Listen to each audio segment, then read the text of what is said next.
Alright, look, if you were out busy touching grass this last weekend, I have you covered for everything fantasy football relevant that happened in the first week of NFL preseason action. We're going to go rapid fire, no frills, no fluff. Beginning with the Los Angeles Rams backfield, Blake Corum, in my mind, clearly is ahead of Jarquez Hunter. Corum was able to run pretty efficiently. Hunter got some run as well, but stayed in the game after Corum was done. Moving on to the New York Giants. First off, Jackson Dart looked pretty good. Something I thought was interesting was that Wan'Dale Robinson played about half of his snaps on the outside, which is never really the way that he has been used in the National Football League. Maybe we see Wan'Dale with a higher average depth of target in 2025.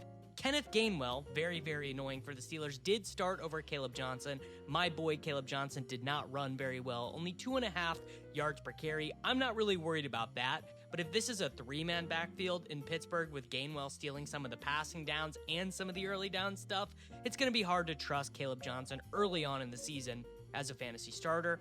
Travis Etienne played every running back snap for the Jacksonville Jaguars when Trevor Lawrence was out on the field. Tank Bigsby came in second, and my boy Bashard Smith was out there scoring touchdowns in the fourth quarter. Also on the Jaguars, we saw Travis Hunter play 11 of 12 first-team snaps on offense, but didn't come in on defense until the second team. Is he going to play both ways? Absolutely. But in my mind, it does seem like the Jaguars view him as more of an offensive player than a defensive player right now. Sadly, Bashard Smith was the fifth Chiefs running back to get on the field. The Chiefs did it in order of seniority. It went Pacheco, Hunt, Carson Steele, then Eli Mitchell, then Bashard Smith. Rashad Smith right now I don't think is particularly draftable. Chig Okonkwo for the Tennessee Titans played every snap out on the field that our boy Cam Ward was out on. If you're looking for a late round tight end, kind of your Jatavian Sanders, your Juwan Johnson types, I think Chig is clearly the best right now. He's got a lot of ceiling playing with Cam Ward. It was only veteran wide receivers out there with Calvin Ridley and Chig. It was, your Van Jefferson, your Tyler Lockett type. So Chig could actually be in a kind of high target role if he's able to get 80% route participation. Both Rashad White and Tajay Spears left their games injured. In particular, it seems like Spears has a high ankle sprain that is not going to be good at all for him. I think this is a huge arrow up for Tony Pollard, but more importantly, a huge arrow up for Sean Tucker.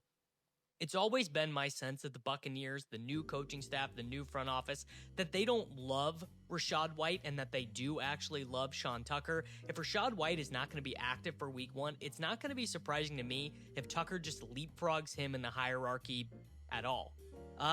Bad news for Bryce Hall.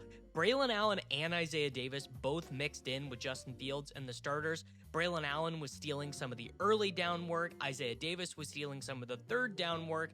Bryce Hall only played 50% of the snaps when Justin Fields was out there. Really bad for him. I think we have to move Bryce Hall at least down one tier in our rankings right now.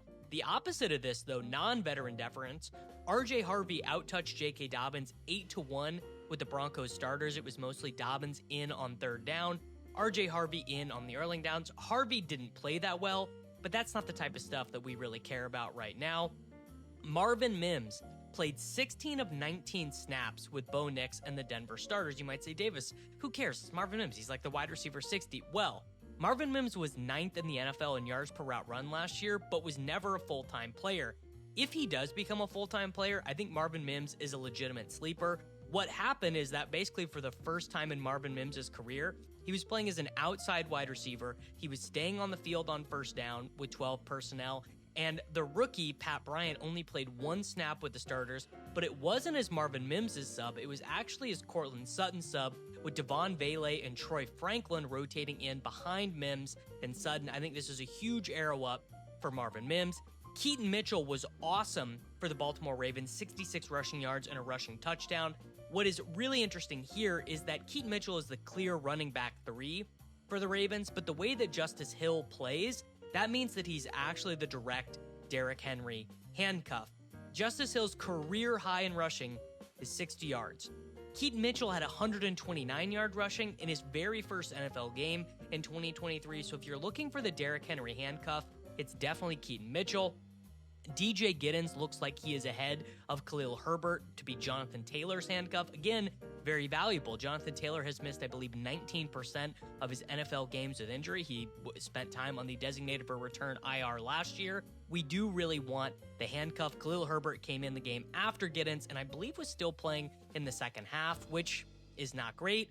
Tyler Warren for the Indianapolis Colts played all 20 snaps on the Colts' first 3 drives. This is a really notable difference in tight end usage. The Colts have been really one of the most chop and change tight end rooms of all time, to the point that we joke about it on our shows a lot. You know, Mo Alley Cox, Jelani Woods, Will Mallory, Kylan Granson. These are all the same dude. This looks a lot different now. I think that Tyler Warren is now moved into kind of like you want to take him in a lot of your drafts range. Samaj P. Ryan handled 3rd downs for the Bengals. That's what we expected. Taj Brooks stayed in the game until the 4th quarter, so he seems like he's pretty far behind in the Bengals running back pecking order.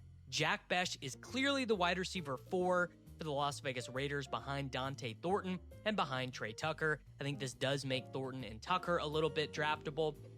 AJ Barner was rested for the Seattle Seahawks, while Elijah Arroyo rotated for the Seattle Seahawks at the tight end position with Eric Sober. So I'm a little bit less hype on Elijah Arroyo right now. Ja'Cory Krosky-Merritt started at running back for the Commanders and looked awesome over Jeremy McNichols and over Chris Rodriguez. Looks like there's a chance that he's active and involved in the rush game for the Commanders in Week 1. Trevion Henderson saw significant work with the New England Patriots first-team offense. It looks like he's already passed Antonio Gibson on the depth chart. He also had an unbelievably cool kick return.